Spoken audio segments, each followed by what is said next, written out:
Hello and welcome to Networking with NIFA. My name is Dudley Beyer, the Agricultural Programs Manager at the Nebraska Investment Finance Authority. Also joining us today is John Turner, our Manager of Community Development and Research. Networking with NIFA was created as a substitute for our monthly network opportunities, Capital City Breakfast Club in Lincoln and Omaha AM in Omaha. All of our webinars are available on our website on the community development page under Outreach and Action, or you can access the videos on NIFA's YouTube channel, NIFA Housing. Our topic today is highlighting locally produced food resources, and we are very excited to have with us today Alex McKiernan of Robinette Farms, Justin Jones of Lone Tree Foods, and Amy Tabor of Open Harvest Co-op. We would like all questions saved until the end of the presentations. During the presentation, you can use our question feature to ask questions, and NIFA staff will ask those questions at the end of the presentations. If you would prefer to ask your question, you simply raise your hand and we will unmute you. Before we get started today, I do want to mention that NIFA has a beginning farmer rancher program. It helps beginners obtain ag loans at interest rates that are lower than the going rates, and the reason we're able to do that is because we give the lender tax exemption on the interest income, both state and federally. Traditionally, our program has been used for large production agriculture, but there is no minimum quantity of acres you have to purchase using NIFA's program. So if you'd like to be a smaller scale producer and possibly get into the supply chain type of ideas that we'll be talking about today, please visit the Ag Info section of NIFA's website, and I will be happy to help you. Anyway, thank you for attending, and why don't you take it away, Alex? All right. I'm going to show my screen here. I guess maybe before I do that briefly, I'm at home and we're homeschooling our kids right now, and so you may see some children running behind us now and then, but in theory they are occupied with assignments. So I'll show my screen here, and can everyone see this presentation? John or someone let me know if we're looking good here. You should see Robinette Farms. Great. So Robinette Farms, we're in Martell, Nebraska, just southeast of Lincoln. Robinette is my wife Chloe Deagle's mom's maiden name, and Robin is my wife Chloe's middle name as well. Looks like we've got a good attendance from around the state, and I also saw, there's somebody from Indianapolis, and so I looked more closely and noticed that would be my Aunt Susie and Uncle David, or some combination thereof. So we also are starting another business that's very early in the stage. It's called Cheney Conservation, and that is my mom's maiden name, Cheney. So we have some family maiden names in the mix. Robinette Farms, I'll just start scrolling here through what we do. I guess to start, I'm going to have a very basic outline, some pretty pictures that describe our business, and then some pretty numbers that describe our business as well. I think it's great to have a sense visually of what people do, but I also think it's really important that we can talk about numbers. So I hope to do that at the end here. So what we do, we grow food. This is my wife, Chloe Deagle. And this is in our wash station or pack house where we prepare vegetables. And the reason I say we grow food, that's a little bit to differentiate from traditional commodity scale agriculture. Not to say that they aren't growing food, but to focus on the fact that we're growing food that's ready to eat. So there's little to no processing involved with the food that we grow, and we get it directly to customers. We grow through a variety of different production practices. This is two pictures from one of our hoop houses. So a hoop house is essentially a greenhouse where you plant directly into the ground. And this is actually the same hoop house, a photo taken at different times of the year. So on the left, you'll see an employee harvesting tomatoes that have been trellised straight up. And on the right, you see our three daughters helping to harvest some of the winter crops that we grow in that same building. So we can grow longer into the season, cool season crops here on the right, and we can start earlier with warm season crops here on the left and potentially go later as well. So talk a little bit about our production practices here. This is one aspect, producing in hoop houses. We've also, throughout our history, when we started in 2010, grown a wide variety of scales in terms of acres, but we are talking about relatively small acreage compared to production agriculture, mainstream production agriculture. So our farm, we own 110 acres. We grow vegetables right now on just about 2 to 3 acres. We've grown on as much as 12 acres. That may sound tiny, but the revenue you can generate on a small amount of land is really high when you're growing intensively like this. So we've grown, this is a picture on the left of garlic last spring, relatively large scale for us. And then we also have very intensive production in greenhouses as well. These are where we grow our microgreens. Those are lots of crops that you've heard of before: broccoli, arugula, pea shoots, kale, things like that, but they're grown and harvested very quickly when they're very tiny, and they are nutritious and very flavorful. So we have sort of different scales of operation, and we've been at different scales throughout our history. So this is on the left is an employee moving drip irrigation lines for doing some cultivation. And on the right here, you can see about 1.5 acres of snap peas and snow peas being produced. In this red building in the distance is our vegetable packing facility. We also have raised livestock at different points in our history. We have always custom grazed other people's cattle or grazed on pasture. These are rotational pastures grazing another producer's cattle. You can see these posts here. This is a temporary electric wire, and we move those animals every day or every few days. We also in the past have raised eggs on pasture. So on the right, these are mobile coops where we can move chickens around pasture, and they can forage, be protected from the weather and elements, and produce pretty high quality eggs. This is earlier in our history. We've also raised pigs in the past and done grass-fed lamb. So on the left, you can see some pigs late in the season. They're cleaning up some vegetable fields from that season. Then on the right, this is grass-fed lamb, which we produced in our early history, 2011, 12, 13. And then a lot of our production we've tried to do in a environmentally conscious way and minimize our impact. So you can see some horses. This is a horse's ass over here on the left. Not me. That's not what I'm talking about. This is the rear end of a horse. This is me. This is actually just about a week before I was seriously injured. And so although we had these grafters on our farm and we were doing our best to incorporate them into production, after I got hurt, not involved with the horses, but after I got hurt, that was just too much to handle. And so the horses disappeared after that.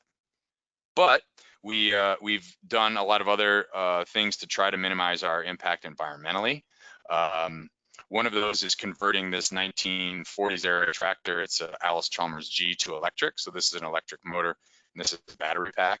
And Chloe is cultivating some beds. I think she's handling maybe some potatoes. We've also incorporated, this is a very small scale version of this where we were testing it out, but this is flame weeding. So trying to minimize cultivation. We are certified organic, so we don't use any herbicides or pesticides. And so flaming, killing weeds off before the vegetable crops germinate or come out of the soil is a different way to cultivate. And we've tried this on larger scales, working with a group at UNL. I don't have a picture of that right now.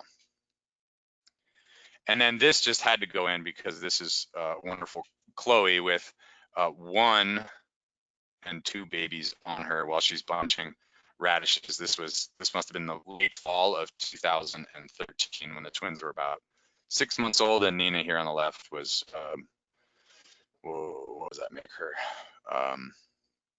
4-ish. And this is just to show that sort of the breakdown of labor on the farm is that Chloe does most of the work and I talk about it, which is what I'm doing now.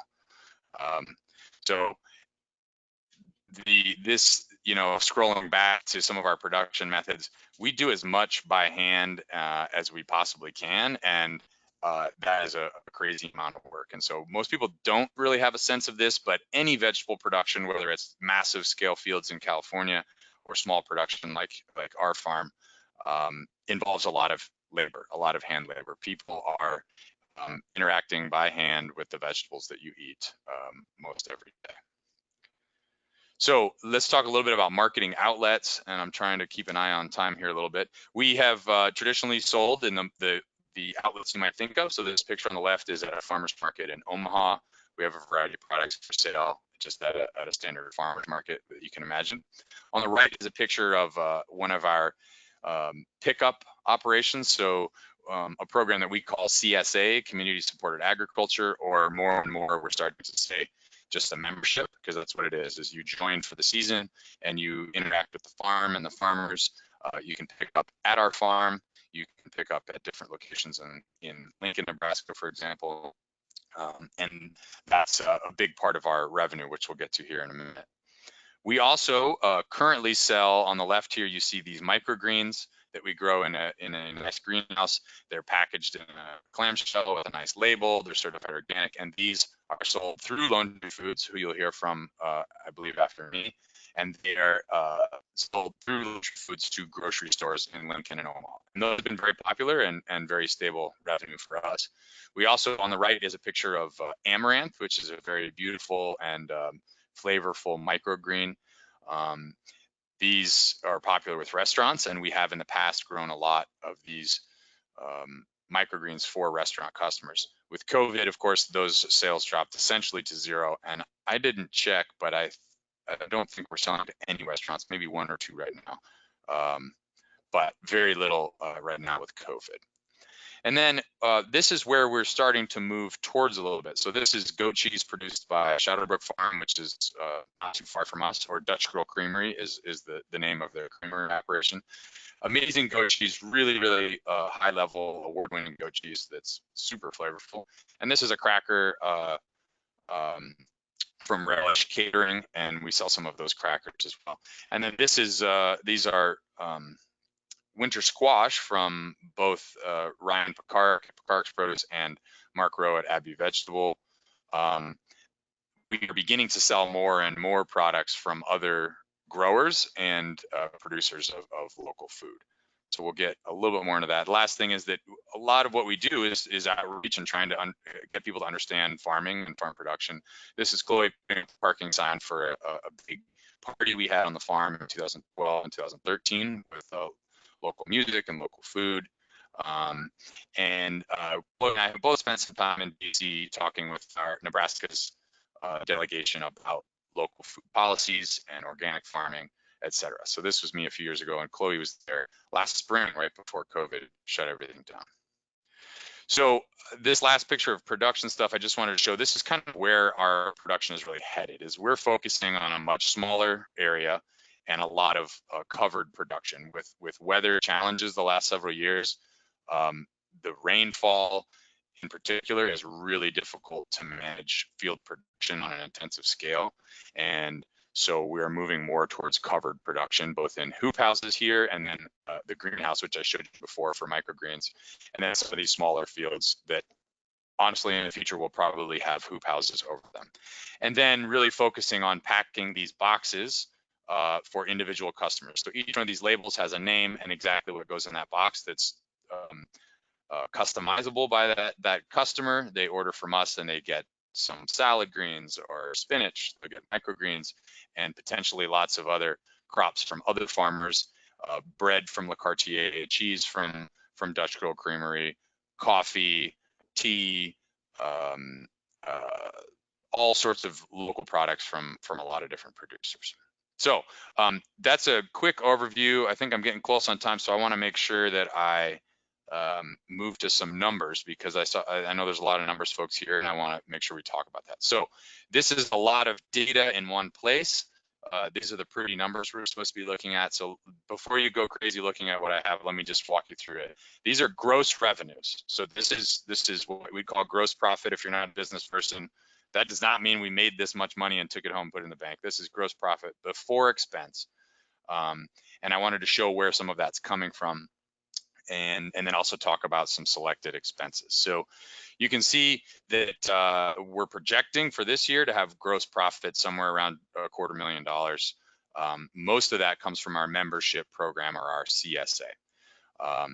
one thing I'm going to point out before we get too far, you can see this big drop here. 2014, things were kind of ramping up and they dropped. This is when I was injured and our farm really took a step back for a few years before we tried to ramp back up. This green line is this membership or CSA program, and that really took off in 2017. We started really expanding it 2017 to 18. The dark red dotted line is labor expense, and you can see that really shot up around 2016. That's when we moved from using sort of trainee labor, where we would house people on the farm and they would learn about farming in exchange for work, and we started just paying people hourly because it was much easier for us to manage. And that really shot up around the same time. You'll see wholesale was never really much for us until Lone Tree Foods came around, and then we started doing a lot more wholesale, and that continues to grow. It dropped a fair amount this year because restaurants fell out, but still there quite a bit. And then the last thing that I wanted to point out was this cost of goods sold, or second to last thing, cost of goods sold. You can see we're really starting to sell a lot more people's products, and so that cost of goods sold is going up. And then a decision we made this year right before COVID was to not go to farmers market at all, and so that dropped to 0 in 2020. That was sort of a quality of life decision for us, as well as the fact that farmers market is a difficult place to make money in the long run. I think it's a great place to get started and get engaged, but for us, didn't seem to be a great long-term strategy. It's an expensive place to try to sell because there's very little guarantee in what's going to leave your table. So hopefully I didn't go too long there, fellas. I will turn it back to Dudley, and I'll be excited to listen to, I think Justin's coming up next. Thank you, Alex. I can say I've been to your farm myself, and it's a pretty neat place. Next up, we have Justin.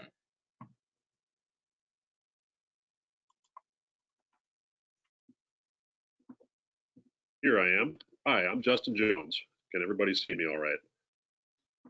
I'm going to get my slideshow going here. Nope, I'm gonna get my slideshow going. And so I am the general manager and one of the owners of Lone Tree Foods, which is a local food sales and distribution company. And we are primarily owned by small, medium-sized specialty producers in Nebraska. And our mission is to connect ourselves and our partner farms with wholesale buyers primarily in Nebraska's higher population areas. And I think that the realization that we came to that led to us starting Lone Tree Foods is that there was an enormous void in our food system locally between direct market outlets, which a lot of farmers, including Robinette, had done a really good job at accessing. So things like farmers markets and subscription models where they were able to connect directly with consumers. And then all the other outlets that people get their food from. And I looked around, and I think my partners also looked around and saw that there was a disconnect. We hadn't found a way to get local food into all these avenues through which people get their food. And I remember standing in front of the produce section in a store and just thinking, it was during the summer, and I thought to myself, I know for a fact that there are farmers growing a lot of this stuff, and it's not here. And I started thinking about why that was, and I just kept coming back to that there's a disconnect. And so Lone Tree Foods has really started to reconnect those parties. Local farmers that want to find additional markets for their food, and wholesale buyers that want local food, but for whatever reason, either don't know how to get it or haven't been able to make it work within the scope of their business. So we're trying to solve those problems, connect those dots, and rebuild a wholesale distribution system in our area that works for both parties, for the buyers and for the farmers, and then of course ultimately gives consumers greater access to a really great variety of food that's grown here locally and regionally. So in the time since we've been operating, which is from 2014 to the present, we have sold more than $3 million of local food products. And most of the numbers I'm going to talk about here are really since 2016, since that's when we have the best records. And most of our sales have been since then anyway. But we actually have worked with 75 producers over that time. And it's primarily farms and ranches, but also some specialty producers of processed products, of which there is a wide variety available in Nebraska. Things like canned goods, grains and cereals, syrup, beef jerky, all kinds of things like that. And we have farms that sell with us that are very small and very specialty and maybe only sell a few items a year through us. And we have farms that are really core producers and really move a lot of product through us. And I would include Robinette farms in that category, as we move a lot of their microgreens. And you can see there the average sales for our top 20 farms and our top 5 farms. And that's over the 5-year period there. That's not annually, but looking at those numbers, I feel like we can say that we've made a dent, that we've made an impact in terms of providing additional market outlets for some of these farms that are really trying to do special things. And I think that you can see from Alex's presentation that Robinette Farms has done a really great job of not only being excellent producers, but also being excellent marketers of their product and excellent business people. Not all farmers are able to do both of those things. There are a lot of really excellent producers out there that aren't as gifted in terms of marketing, in terms of branding their farm, in terms of speaking to customers, doing sales, putting themselves out there. A lot of farmers just aren't interested in that kind of thing. And so we really see Lone Tree Foods as an avenue to be able to help farmers do those things, to be able to find customers, to talk to them, to present themselves in a professional way through not only images and marketing, but also in terms of packaging and billing and just really presenting a professional face. When we started doing this, there was a lot of variability in how farms presented themselves and how they shipped products. And sometimes it was frankly pretty amateur. We'd have products showing up to us in used boxes for products that had nothing to do with food and trash liners, and we really made an effort early on to get people on the same page. No, this is how you ship a product. This is how you package a product professionally. This is professional, so that when buyers think that about local food on a wholesale level, they have some confidence in that they're going to be getting something that is quality, that's professional, and that they don't have to worry about. So I think we've come a long, long way. And a lot of that too is just our farms getting experience, educating themselves and understanding what it takes to produce fresh produce or local food on scale. So they've increased their facilities, they've increased their staffs, and there's a growth there that I'm really happy to see, because it means that this is working, that there's an incentive for farms to keep growing. And for a farm to grow, they have to see opportunity. They have to see market availability. And we've really tried to push and open up different areas, different market areas for them so that the growth can continue. I think when people think about local food, a lot of the times they think about produce primarily because of the visibility of it and the seasonality of it. And that is certainly a big part of what we do as a distributor. A produce season is crazy around here. We move a lot of produce. That tends to be, in terms of grocery stores, it's an attractor. It's something that brings people into the stores. But we really offer a wonderful range of products from Nebraska and area producers beyond just produce. And that includes meat, so not just beef, but pork, chicken, turkeys, lamb, and as you see there, bison. And we have some great dairy products. That milk that you see there is Burbox Countryside Dairy up in Partington, Nebraska. But we've got yogurt and some wonderful cheeses. There's, as I mentioned, some processed products like this granola here from Big Green Tomato and this sunflower oil from Simply Sunflower in Ord, Nebraska. And we also have done some subscription boxes for SDSA, but more so as a multi-producer subscription box. So you know that what's going to be in the box is local, but it's a mix of producers and a mix of products depending on the seasonality of it. So we don't currently do that kind of program, but that has been a thing that we've explored in the past as a way of connecting more directly with consumers. But our core niche is really wholesale. So we're working with the people that put the food in front of consumers. We feel like that's really the important space for us to work in, because it's a place that in my opinion is underserved. Here's an image that shows the type of customers that we sell to. And this is percentage of our total revenue over the last 5 years that has gone to each of these different categories. So as you can see, the most of our sales, or the larger part of our sales, have been to grocery stores. We sell to local chains as well as small independent grocery stores like Open Harvest, who's been a really great supporter over the years, and I think one of our earliest customers and one of our most consistent for sure. But we also work with Hy-Vee, Russ's, Super Savers, Natural Grocers, starting to work with Whole Foods. So grocery has been a big part of what we're doing. The volumes are definitely there for that. Restaurants as well. As Alex mentioned, a lot of restaurant business took a hit this year because of COVID, but we really think it's a growth area.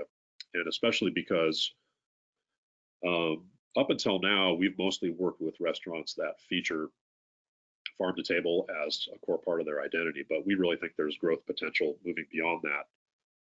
As our producers scale up, get better, more efficient, and we're able to be a little more competitive on price, we see being able to move beyond sort of the low-hanging fruit out to a more diverse set of restaurant customers that we really think there's some growth in. The next biggest category is that subscriptions that I mentioned. So over the years, when we've done subscription boxes, that's accounted for 11% of our revenue over the last 5 years. We do sales to individuals as well. It's sort of a model in which individuals can access wholesale quantities in the same way that other buyers can. So if you're looking to stock up, for example, your freezer of meat, you have access to some of these larger quantities, but especially this year because of COVID, we've also made smaller quantities available to individuals, because when the pandemic hit and a lot of restaurants closed, and even the grocery stores were having trouble supplying, keeping their supply up, we saw individuals really pivot towards looking to local sources of food.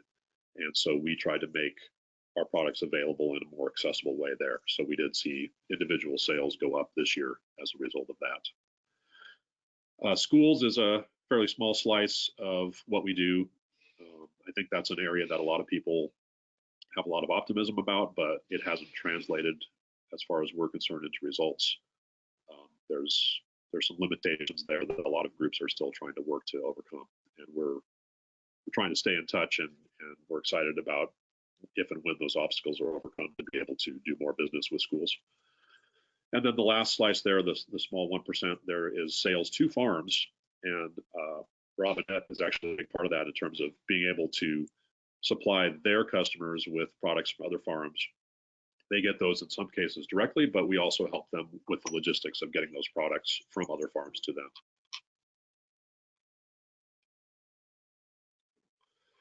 So I'll close with some of the opportunities and challenges that I see in the work that we do. The food business is very competitive and very price sensitive. And as we move into a situation where we are competing more with, or coming into contact more with national product and much larger scale distributors, we find ourselves having to find ways to be competitive so that we can increase our sales and increase our volume for our producers. But it's really important to us to not engage in a race to the bottom in terms of price, because our farms, they're all small and medium-sized farms. They don't benefit from the economies of scale that large national producers do. And so we have to really hold the line and say, no, we're not going to exert all this downward pressure on you guys, because we know that you need to make a living. So it's really a balancing act there, finding price points and that are competitive and ways to demonstrate value for our buyers while still capturing that value for our farms so that they can remain viable and profitable. And in a related point there, I think the niche, the marketing niche is important for us, because we offer something that's special, that has a story to it. And we're really trying to do a better job of communicating that to our buyers so that they can see that there is value in these products beyond just sort of the anonymous commodity nature of a lot of the food industry. That these are source identified products that are raised by a family. I mean, you saw those pictures of Chloe. She's a real person out there doing the work with her kids literally on her back, raising real food. And we want to make sure that people know that, so that they see the value in local food. We've looked at, where do we draw the line as far as what is local, and do we start to augment with some regional product in order to make sure that we have availability year round? Those are some things that we're exploring and some discussions that we're having. We really feel it's important to protect the local component and not dilute it, but at the same time, it's very seasonal in Nebraska, and we need to be able to offer our customers products year round. So we're looking at ways of expanding our supply chain in order to make at least regional products available year round. And then we really feel it's important to continue to build the market and the audience for local food. It's not a fixed, static thing. It's all about marketing, just in the same way that any other product builds awareness and builds the market for their products.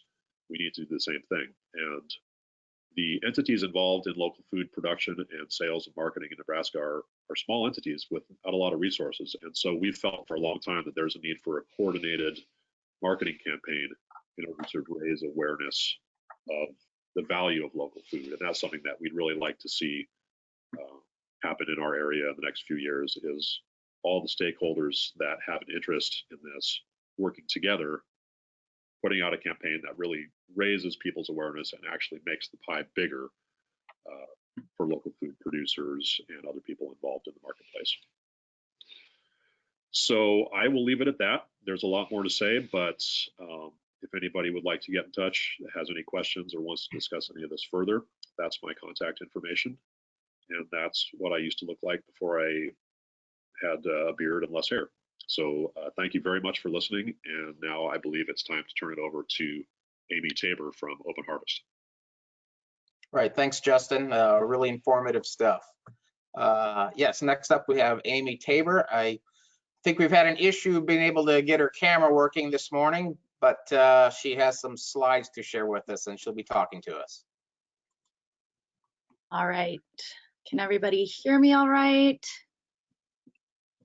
Hopefully this. Yes. Okay. All right. Thank you, everybody. I'm excited to be here. My name is Amy Tabor. I'm the general manager at Open Harvest.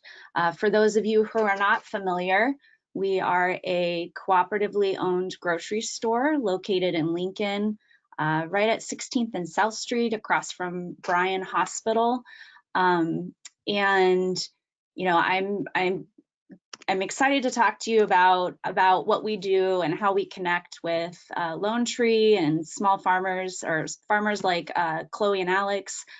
So I'm going to, but before I get to that, I'd like to talk a little bit about what a co-op is, all the different facets of what a co-op entails, and then I'll get into some numbers. Got some interesting numbers to show related to local. And then I will talk a little bit about other ways that we support our local food system. And then I'll wrap up with just some of the challenges that we faced, not only in the local food system, but nationally, because of some of the events that we've had happen in our world and country this year. So for those of you who don't know, a co-op simply at its core is just a business or organization that's owned and operated by the people who work there or the people who use its services. So in the case of Open Harvest, we are a food co-op, we're a consumer co-op, so we're owned by our customers and the people that shop in our store. But despite that, you know, and it's a common misconception, anybody can shop at Open Harvest.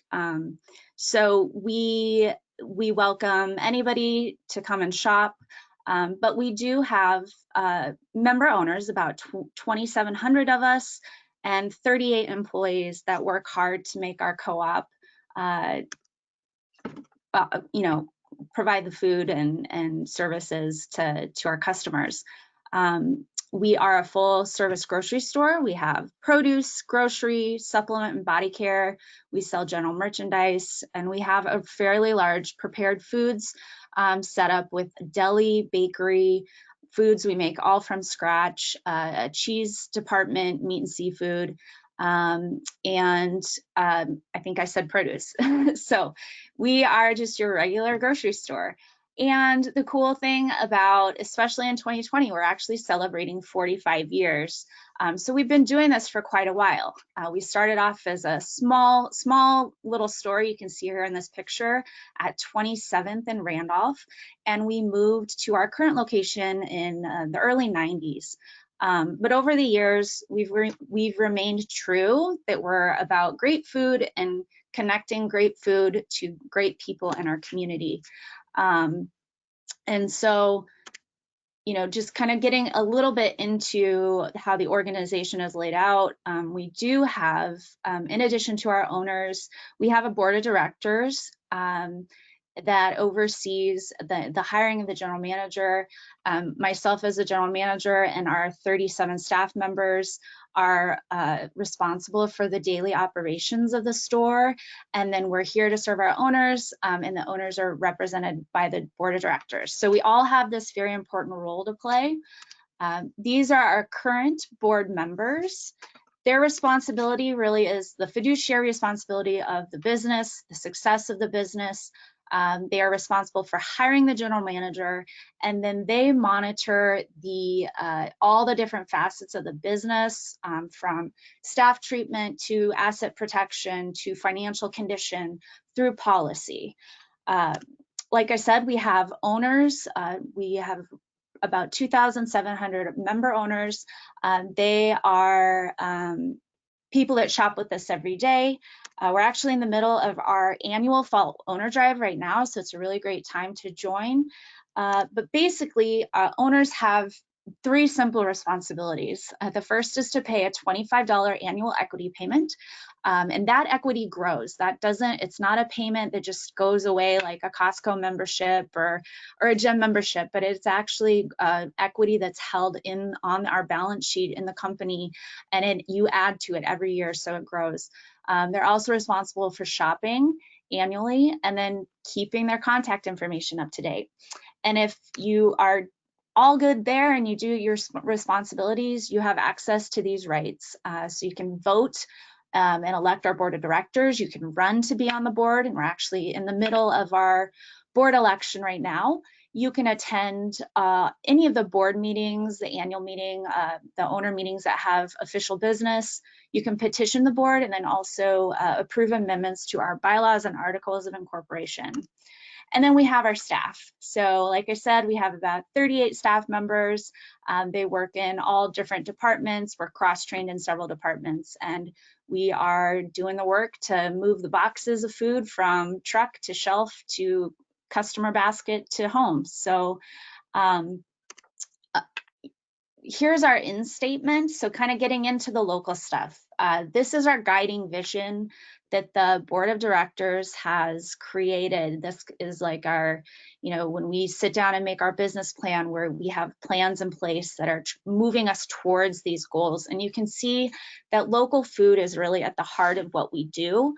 We've been doing it for a very long time. I wasn't around 45 years ago, but I do know at my time at Open Harvest in the last 7 years that we've done a lot to connect customers with our local food producers, which I'll talk about in a little bit.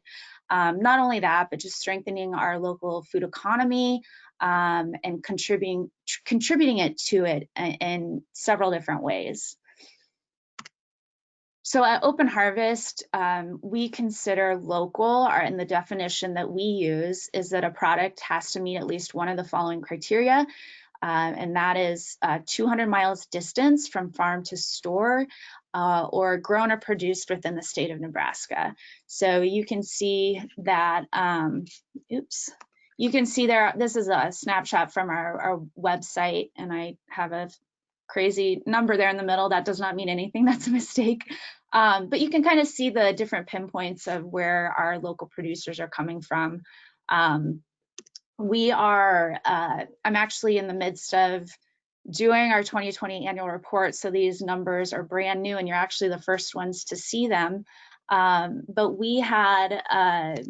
we do a report every year, and it's available on our website after our annual meeting, which is coming up. But so our fiscal year runs July 1st to June 30th. And so this fiscal year that we just ended, we actually purchased over $443,000 worth of product from local farmers and producers. This translated into over $1 million of our sales was from these local producers, and 27% of everything we sell is local. Now, we did see this number go down a little bit. Fourth quarter hit us pretty hard, and we saw a big drop in our prepared foods department. We make burritos from scratch, made to order, and we buy all of our protein from local producers. And so we did see that percentage go down a little bit. However, when I looked at our sub-departments, I was really happy and excited to see that our local sales did go up in 7 of our 11 departments. So cheese squeaked by with 78 additional sales for local, and then you can see all the numbers there. So that was really great to see, despite being down in our local sales number for this fiscal year, that we still were able to bring in more and buy more products for these different departments. So where we ended up for our local producers, we work with 81 local producers this last fiscal year. And, like it's been mentioned before, we work with Lone Tree Foods. And so they make our job a lot easier. They have a great website that our buyers can get on and see what products are available. And so we were able to connect with 22 local providers just through that source of distribution.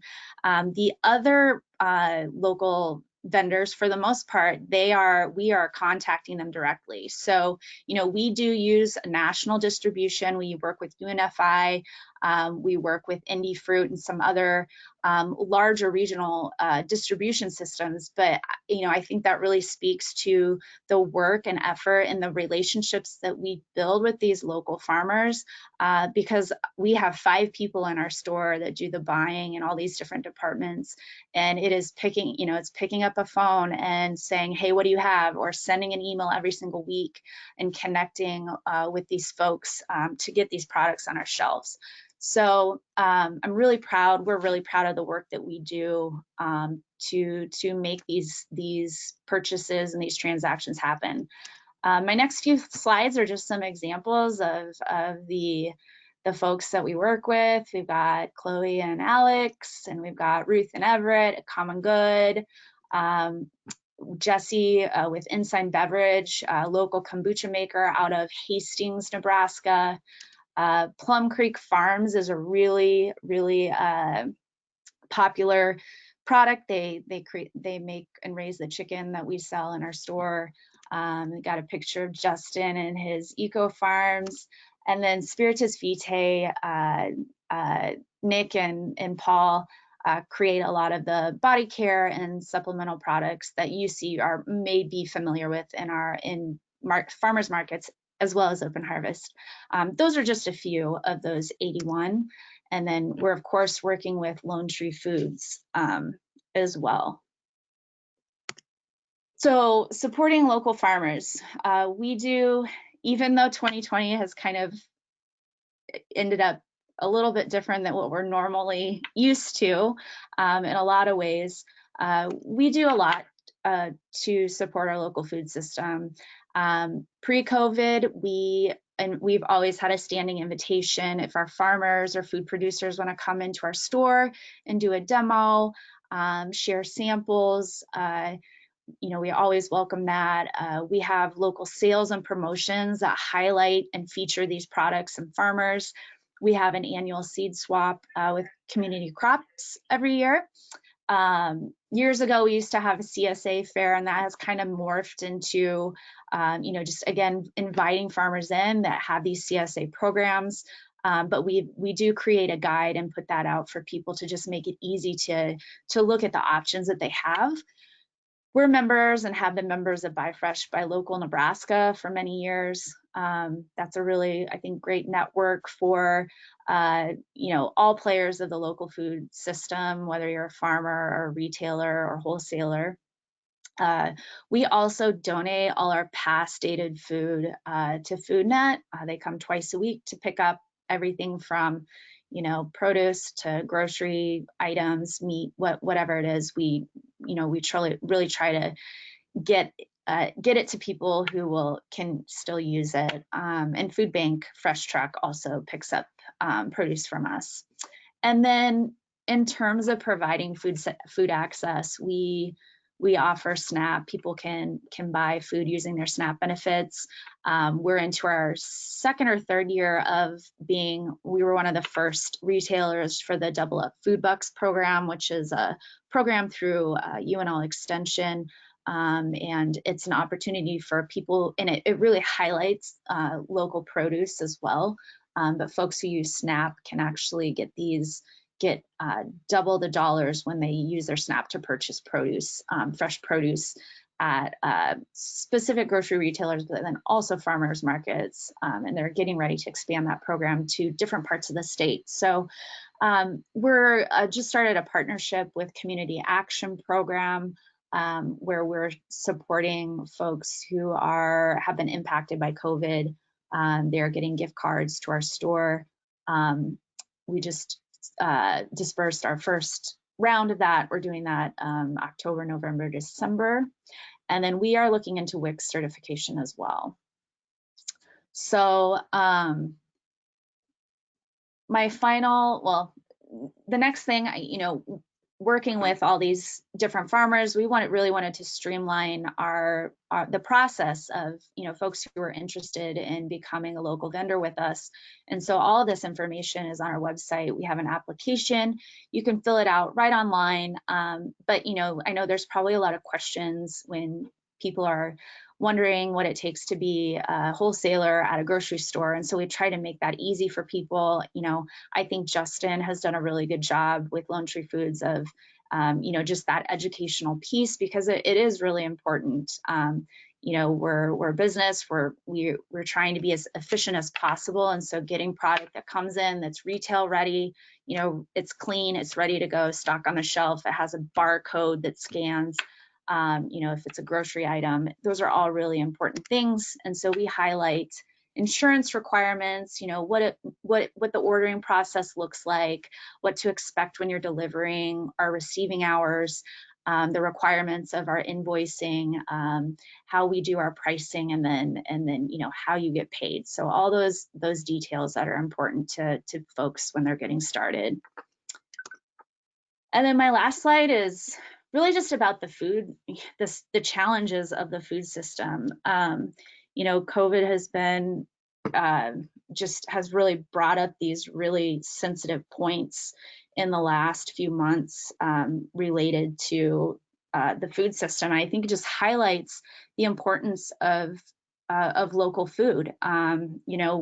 Early on in COVID, I'm sure you heard, you're having these challenges with getting things like canned beans or toilet paper, these products. And, there's issues all the way through the food chain because it's so complex and intricate, from the manufacturer to the harvesting, to the manufacturer, to the packaging, things weren't getting made because the packaging wasn't there. The pressures on the food system were just very extraordinary this year. And, you know, this disruption is going to continue. We get notifications from our, you know, UNIFI and other sources that are giving us heads up on things like, you know, we're expecting vegetable and berry shortages just because of COVID and the harvesting teams, you know, in California and other areas of the country, and fires. They can't access these fields, or they don't have the folks to do the harvest at the volume that they need. We're seeing things in our center store with like flour and baking products, our organic butter. I mean, it's still this elevated demand and these different kinks in the system that have just made it really, really challenging. So I know we're running to our Q&A time, so I want to leave some time for that.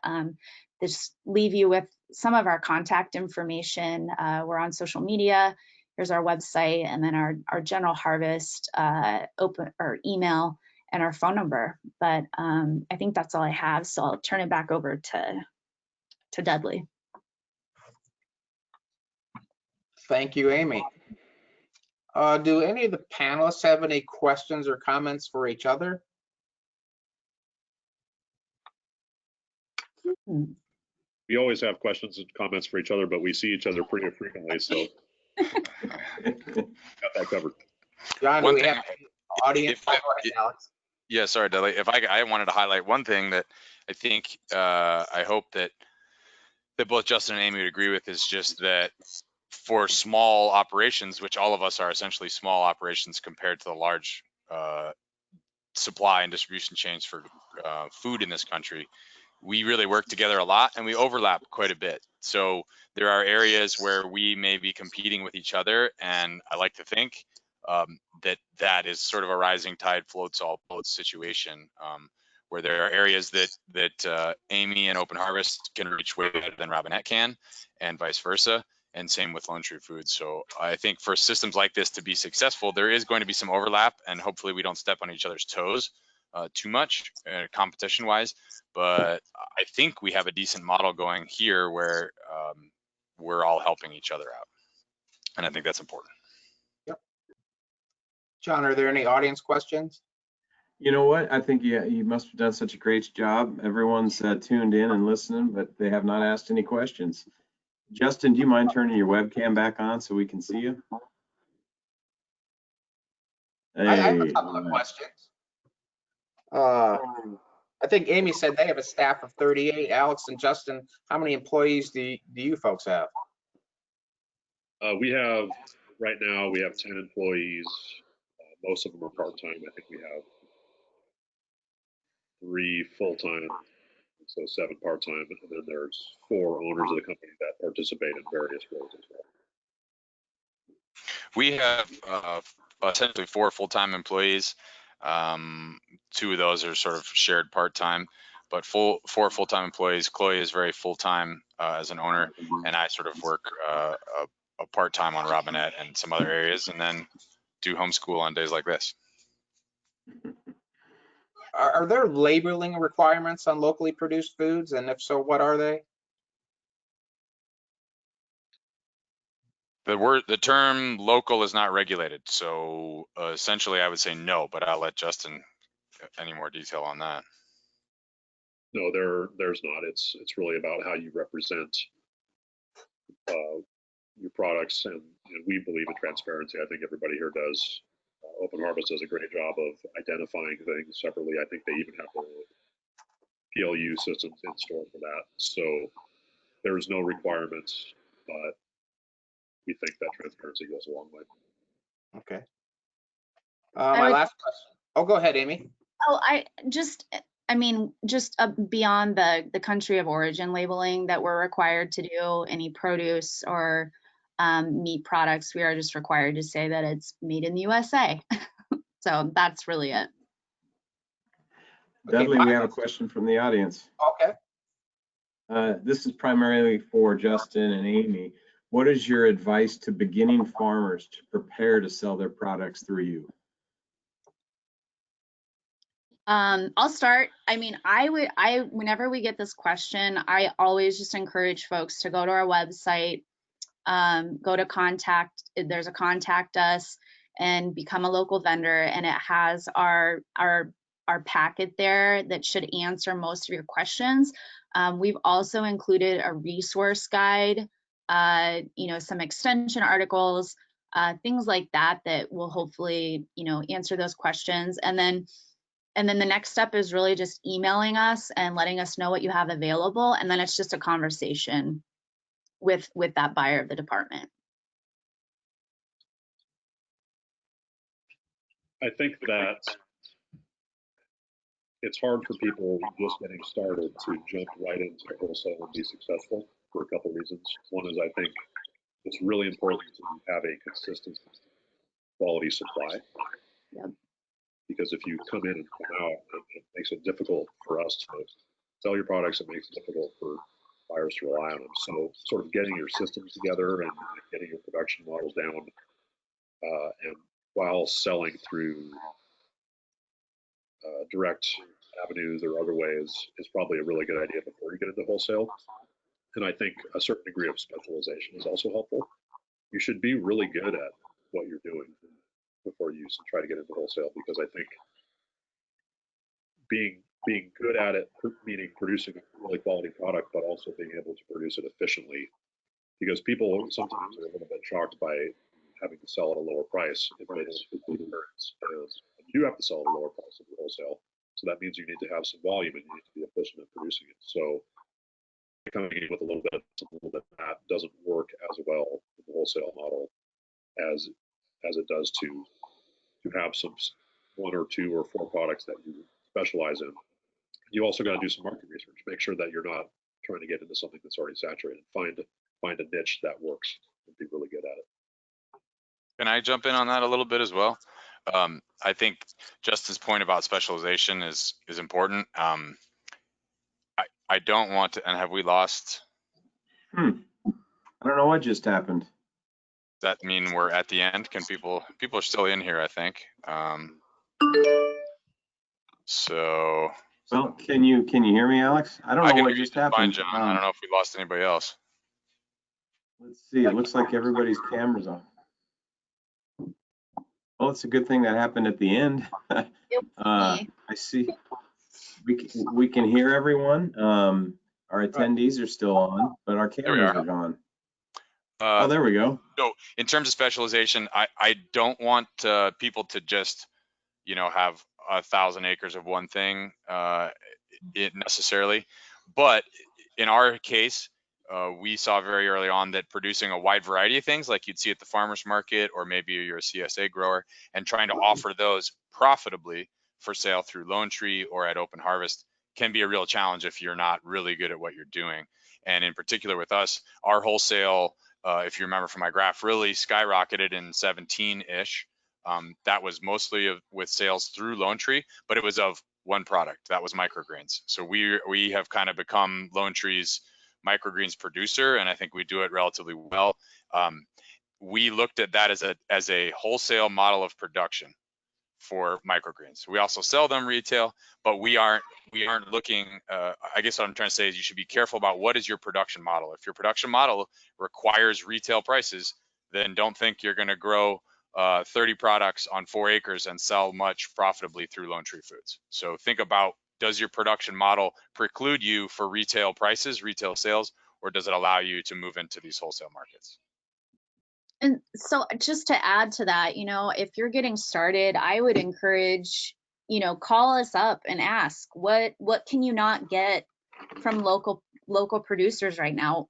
We had a heck of a time sourcing our local bulk eggs. Like, we could not keep them on the shelf. And especially when chickens go through the cycles of molting and, whatever, all those natural cycles, that's been a really big challenge for us. What we don't need is somebody growing mixed greens. Like, we've got that, so before you maybe make some of those decisions, reaching out and saying, hey, what are you having a hard time sourcing locally, might give you at least a place to start. Any more audience questions, No, and we're at 11 o'clock. All right, I'd like to thank all the audience members for attending today, and special thank you to all our presenters. Remember, this webinar, along with previous webinars, are recorded and available on our website, NIFA.org, under Community Development, Outreach, and Action, or on our YouTube channel, NIFA Housing. Thank you again. Thanks, everybody. Thank you. Thank you.